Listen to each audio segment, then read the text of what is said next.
সুপ্রিয় শিক্ষার্থী, আশা করি সবাই ভালো আছো, সুস্থ আছো, স্বাস্থ্যবিধি মেনে চলছো। আজকে আমরা তোমাদের সিলেবাসের অন্তর্ভুক্ত প্রতিদান কবিতাটি পড়াবো। জসিমউদ্দিনের লেখা। আমার সাথে তোমাদের আগেও ক্লাস হয়েছে। আমি হাফিজুর রহমান, প্রভাষক, বাংলা বিভাগ, সরকারি হাজী মোহাম্মদ মহসিন কলেজ। কবিতাটির আমরা নামের দিকে খেয়াল করি। প্রতিদান, মূলত দান, প্রতিদান।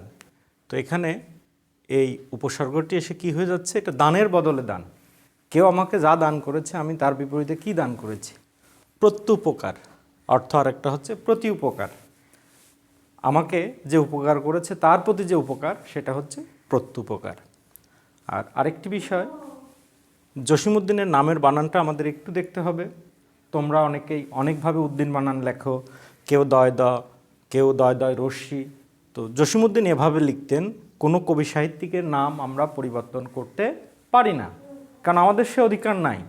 কবি সাহিত্যিক তার নাম যেভাবে লিখেন আমাদের সেভাবেই লিখতে হবে। আসলে কারোর নামই কেউ পরিবর্তন করতে পারেন না। অনেকের নামই এরকম ব্যাকরণভাবে, যেরকম শরৎচন্দ্রের নাম ব্যাকরণ অনুসার আসার কথা শরৎচন্দ্র, তো উনি এগুলো নাম এনে শরৎচন্দ্র লিখতেন। তো আমাদের ওইটাই লিখতে হবে। তো জসিমউদ্দিনের নামের বানানটাও আমাদের এই এখানে হর্ষচিহ্ন সহ জসিম উদ্দিন, এটা লিখতে হবে। তো জসিমউদ্দিনের নাম বললেই প্রথমে আমাদের কি মনে আসে? এবং ওনার যে কবিতাগুলো তোমরা তোমাদের গত ক্লাসগুলোতে তোমাদের 9, 10 বা তার আগে ছিল, সবগুলো কিসের সম্পর্ক? গ্রাম বাংলার প্রকৃতির সাথে ওনার সম্পর্ক, গ্রাম বাংলার জীবনের সাথে ওনার সম্পর্ক। এবং এই গ্রাম বাংলাকে ওনার কবিতার মধ্যে ফুটিয়ে তোলার জন্য ওনার যে উপাধিটা দেওয়া হয় সেটা হচ্ছে পল্লী কবি। তাহলে জসিমউদ্দিনের উপাধি কি? পল্লী কবি। এবং জসিমউদ্দিনের সবচেয়ে বড় অর্জন হচ্ছে উনি যখন MA ক্লাসের ছাত্র, কলকাতা বিশ্ববিদ্যালয়ের বাংলা ভাষা ও সাহিত্য বিভাগে উনি 1931 সালে MA পাশ করেন। তো উনি যখন MA ক্লাসের ছাত্র, তখন অর্থাৎ 1928-এ ওনার কবর কবিতা, যে বিখ্যাত কবিতা, সেই কবর কবিতা কলকাতা বিশ্ববিদ্যালয়ের, এখন যেরকম বোর্ড হয়েছে তখন তো বোর্ড ছিল না, তখন কলকাতা বিশ্ববিদ্যালয়ের আন্ডারে ছিল। তো ওই কলকাতা বিশ্ববিদ্যালয়ের আন্ডারে যে প্রবেশিকা পরীক্ষা, মানে মাধ্যমিক পরীক্ষায়, এটাকে পাঠ্য হিসাবে অন্তর্ভুক্ত করা হয়। এটা একজন কবির জন্য কত বড় পাওয়া, যে এখনও ছাত্র, তার কবিতাটি সারা দেশে সিলেবাসের অন্তর্ভুক্ত হচ্ছে মাধ্যমিক শ্রেণীর জন্য। তো এটা জসিমউদ্দিনের অনেক বড় অর্জন। তো বহির্বিশ্বে বা বাইরের বিশ্বে জসিমউদ্দিনের খ্যাতি এনে দিয়েছেন তার নকশি কাঁথার মাঠ, সবচেয়ে বিখ্যাত। এবং বিশ্বের বিভিন্ন ভাষা এটা অনুদিত হয়েছে। দীনেশচন্দ্র সেনের মতো পণ্ডিত ব্যক্তিরা যার ভূষয়ী প্রশংসা করেছে। এবং এটা ইংরেজির পাশাপাশি অন্যান্য ইউরোপীয় ভাষায়ও এটা অনুদিত হয়েছে। তো জসিমউদ্দিনের এই প্রতিদান কবিতাটি, এটা বালুচর কাব্যগ্রন্থের অন্তর্গত। তো সেই কাব্যগ্রন্থের অন্তর্গত কবিতাটি তোমাদের পাঠ্য করা হয়েছে। তো জসিমউদ্দিনের কথা আগেই বলেছি যে উনি কি গ্রামের সহজ সরল যে জীবন আচার, গ্রামের মানুষের দৈনন্দিন যে রীতিনীতি, প্রেম, ভালোবাসা, দুঃখ, কষ্ট, সব কিছুই তার কবিতার মধ্যে তুলে ধরেছেন। কিন্তু আমরা এই কবিতার মধ্যে, প্রতিদান কবিতার মধ্যে, গ্রামীণ জীবনের এই সহজ সরল রূপ, এগুলো কোনো কিছুই দেখিনি। এখানে কি আছে? এখানে এক কথায় প্রতিদান কবিতাটির মধ্যে কেউ নীতি কথা খুঁজতে পারে যে এখানে অনেক নীতি কথা আছে। আসলে এগুলো নীতি কথা নয়। এগুলো আমরা যদি হানাহানি মুক্ত সমাজ ব্যবস্থা গড়ে তুলতে চাই, আমরা যদি প্রেমময় ভালোবাসার পৃথিবী গড়ে তুলতে চাই, তাহলে প্রতিদান কবিতার যে অন্তর্নিহিত ভাব, সেটাতে আমাদের আস্থা রাখতে হবে। আমরা বর্তমানে যেখানে দাঁড়িয়ে আছি, মানে যে বিশ্বে আমরা বর্তমানে দাঁড়িয়ে আছি, এটা পুঁজিবাদী বিশ্ব। এখানে আমি আমার সবাই ব্যক্তিগত জায়গা থেকে সবাই নিজেকে নিয়ে ব্যস্ত, অন্যকে দেখার সময় নাই। তার জন্য কি হচ্ছে? তার জন্য এই যে ধনী দরিদ্রের মধ্যকার যে ব্যবধান, বৈষম্য তৈরি হচ্ছে, এবং অপরাধ, এটা কখনো কি হচ্ছে না, অপরাধ থেকে পৃথিবী মুক্ত হচ্ছে না। তো এই যে পুঁজিবাদী অবস্থার বিপরীতে, যে আমার চারপাশকে ভালো রাখা, আমি আমার, এই ধারণার বিপরীতে এসে সবাইকে নিয়ে ভালো থাকা, এই যে সমাজ ব্যবস্থার আকাঙ্ক্ষা, এগুলোর জন্য আমাদের জসীমউদ্দিনের এই প্রতিদান কবিতার যে কথাগুলো, এই যে শুভ বোধ, শুভ আকাঙ্ক্ষা, আমাদের সমাজটাকে আমরা এই জায়গায় দেখতে চাই, এই শুভবোধ এবং শুভ আকাঙ্ক্ষা মাঝে মধ্যে বিস্মিত হই জসীমউদ্দিন এটা কোথায় পেলেন। মানে ওনার কবিতা, এই কবিতার প্রত্যেকটা পরতে পরতে এগুলো মনে হয় যে একেবারে ঐশী বাণী, মানে সৃষ্টিকর্তা প্রেরিত বাণীগুলো তার মতো করে। যেরকম মহাপুরুষেরা কথা বলেছেন সমাজ সংস্কার এগুলো নিয়ে, সমাজের গতি প্রকৃতি নিয়ে, ঠিক জসীমউদ্দিনের এই প্রতিদান কবিতার এই লাইনগুলো ঠিক আমাদের কাছে ওরকম মনে হয়। তো এই শুভবোধ কবি কোথায় পেয়েছেন, এখন যদি প্রশ্ন করা হয় যে কবির যে সমাজের মঙ্গল আকাঙ্ক্ষা, সমাজের যে মঙ্গল চান, এটা কোথায় পেয়েছেন, আসলে এটা পেয়েছেন আবহমান বাংলায়, যেখানে হিন্দু, মুসলিম, বৌদ্ধ, খ্রিস্টান অসাম্প্রদায়িকভাবে তারা শান্তির সাথে বসবাস করছে, সেই বাংলায়, যেখানে কোনো ধর্ম, বর্ণ, গোত্রের মধ্যে কোনো হানাহানি ছিল না, সেই বাংলা থেকেই জসীমউদ্দিন এই শুভবোধকে কী করেছেন, আহরণ করেছেন। কারণ ব্যক্তি মানুষ বা সাহিত্যিকও তো একজন ব্যক্তি মানুষ, তিনিও তার সমাজকে কী করতে পারেন না, অস্বীকার করতে পারেন না। তো জসীমউদ্দিনের জন্ম, বেড়ে ওঠা সবটাই গ্রামে, ফরিদপুরের তাম্বুলখানায়। তো আমরা এখন কবিতাটিতে চলে যাই। আমরা যে কথাগুলো বললাম জসীমউদ্দিন সম্পর্কে, কবিতা সম্পর্কে, দেখি কি অবস্থা। তো এই কবিতাটি পড়ার আগে তোমাদের বইতে কিছু বিষয় সংশোধন করে নাও, হয়তো প্রিন্টিং মিস্টেকের কারণে এই কবিতার মূল কবিতার এখানে কিছু ভুল আছে। তৃতীয় লাইনে দেখো, আচ্ছা পড়াতে আগে লাইনটা সংশোধন করে নাও। যে মোরে করিল পথের বিরাগী, এটা বিরাগী হবে না, মূল বই আমি দেখেছি এটা হবে বিভাগী। এই রয়ের একটা ফুটা পড়ে গেছে, এটা একটু সংশোধন করে নাও। বিভাগী, বিভাগী শব্দের অর্থ নিরাসক্ত, কোনো কিছুতে যারা আসক্ত নাই, নিরাসক্ত, দেশত্যাগী, সংসার ত্যাগী, তাকে বিভাগী বলা হয়। আর একটা শব্দ এই যে গেছে মোরে, যে মোরে দিয়েছে বিষে ভরা বান, এই যেটা হবে না, যে মোরে দিয়েছে বিষে ভরা ভান, এই বানেরটা হবে হচ্ছে সে মোরে দিয়েছে বিষে ভরা বান। তো তাহলে এটা সে হবে, তাহলে একটা বিভাগী পরিবর্তন আর একটা সে। আর আরেকটি হচ্ছে সে, পিছন থেকে তৃতীয় লাইন, আমি লয়ে করে তারই মুখখানি, করেটা হবে না, আমি লয়ে সখী তারই মুখখানি,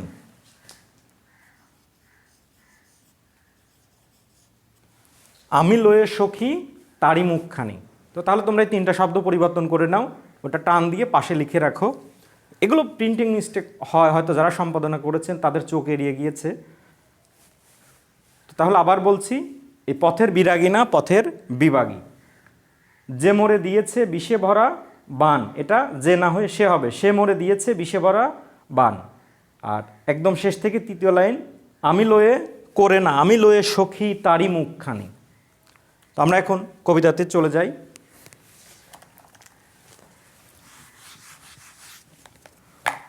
আমার এ ঘর ভাঙিয়াছে যেবা, আমি বাঁধি তার ঘর, আপন করিতে কাঁদিয়া বেড়াই, যে মোরে করেছে পর। মানে আমার যে ঘর ভেঙে ফেলেছে আমি তার ঘর বাঁধি, আর যে আমাকে আপন করিতে কাঁদিয়া বেড়াই, যে মোরে করেছে পর, যে আমাকে পর করেছে, আমাকে সরিয়ে দিয়েছে, তাকে আপন করার জন্য আমি কাঁদি। তো এটা আমাদের বর্তমান সময়ের প্রেক্ষাপটে একেবারেই কি মনে হতে, অপ্রাসঙ্গিক মনে হতে পারে, যেটা প্রাসঙ্গিক নয়, কিন্তু এটাই মানে শান্তি এবং সমতার সমাজ ব্যবস্থা গড়ার ক্ষেত্রে এর কোনো বিকল্প নাই। কারণ ভালোবাসার মধ্য দিয়েই শান্তি আসে। কেউ আঘাত করেছে, তার প্রতিদানে আবার যদি আঘাত করি, তাহলে সেই আঘাতটা আরও বড় হতে থাকে। সে আমাকে আঘাত করবে, আমি করব, আবার আমি করব, সে করবে, তার মানে এই বিরোধটা বাড়তে থাকে, যেটা এখন আমরা আমাদের সমাজে দেখি।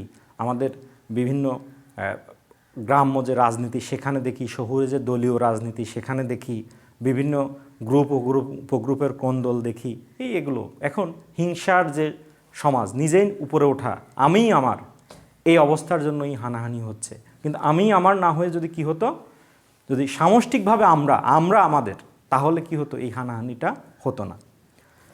যে মোরে করিল পথের বিভাগী, পথে পথে আমি ফিরি তার লাগি, দীঘল রজনী তার তরে জাগি, ঘুম যে হরেছে মোর, আমারে ঘর ভাঙিয়াছে যে বা, আমি বাঁধি তার ঘর। যে মোরে করিল পথের বিভাগী, মানে যে আমাকে পথে নামিয়ে দিয়েছে, পথের বিভাগী করে দিয়েছে, মানে আমাকে এই পথে সে নামতে বাধ্য করেছে, মানে আমার কোনো আর শেষ কোনো অবলম্বন নাই যে আমি গৃহে থাকব, আমি পথবাসী হয়ে গেছি। যে আমাকে এটা করেছে, আমি তাকে কি করি, পথে পথে আমি হাঁটছি, কিন্তু তার জন্যই আমি কি করছি, কাঁদছি। তার জন্য পথে পথে ফিরি, আমি তার লাগি, তার জন্যই আমি পথে খোঁজাখুঁজি করছি, তাকেই খুঁজছি। দীঘল রজনী তার তরে জাগি, দীর্ঘ রাত্রে তার জন্যই জাগি যে আমার ঘুমকে কেড়ে নিয়েছে। মানুষের ঘুম অনেকভাবে কেড়ে নেওয়া যায়, কাউকে কষ্ট দিয়ে। মানসিক কষ্টটা তো সবচেয়ে বড়, কারণ মানুষ তো শুধু প্রাণী নয়। মানুষ কি, মানুষ প্রাণের অতিরিক্ত আরও কিছু আছে, মানুষের মন আছে। তো সেজন্য মানুষের ঘুম হরণ করা, কষ্ট দেয়া খুব সহজ। কেন? কারোর মধ্যে যদি পাশবিকতা থাকে, কারোর মধ্যে যদি স্যাডিস্ট মনোভাব থাকে, কাউকে কষ্ট দিয়ে আরাম পায়, তাহলে দেখবে যে কষ্ট সে দিতে পারছে।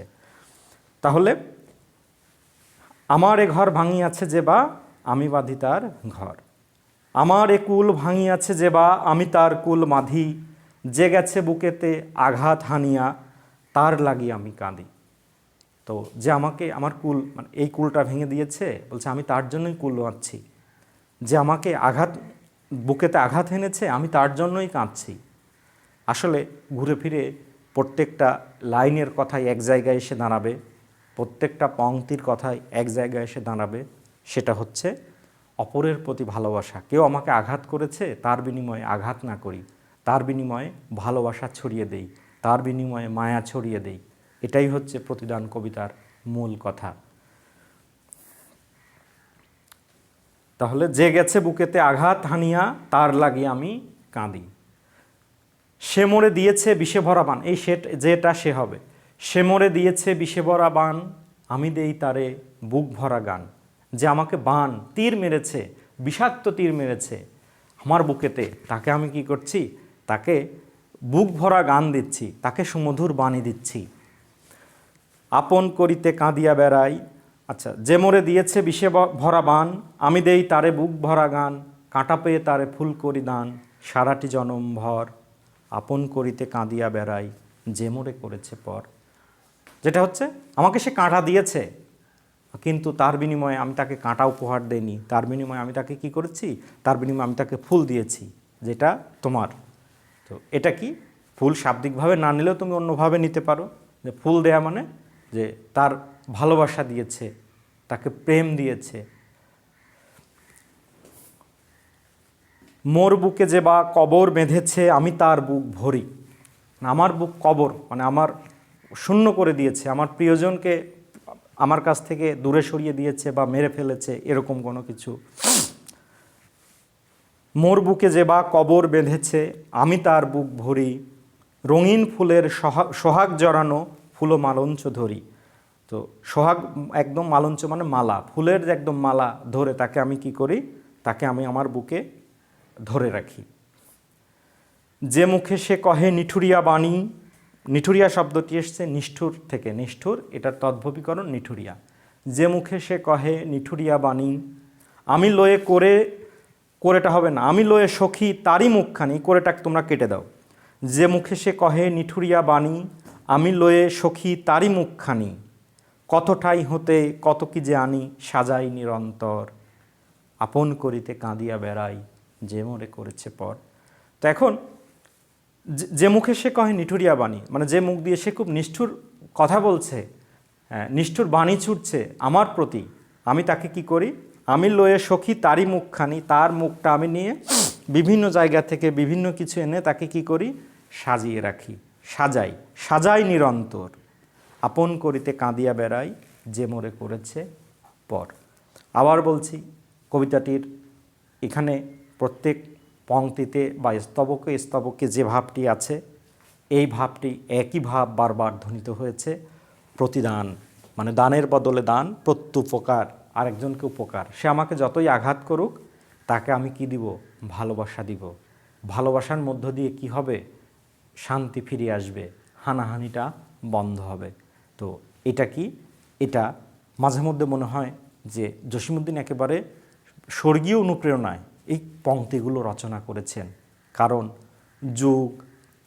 যুগের পরম্পরায় সময় চলে যাবে, কিন্তু এক সময় এসে এগুলো সত্য হিসাবে প্রতিষ্ঠিত থাকবে যে ভালোবাসার মধ্য দিয়ে কি সম্ভব, হানাহানি মুক্ত অসাম্প্রদায়িক দেশ গড়া সম্ভব।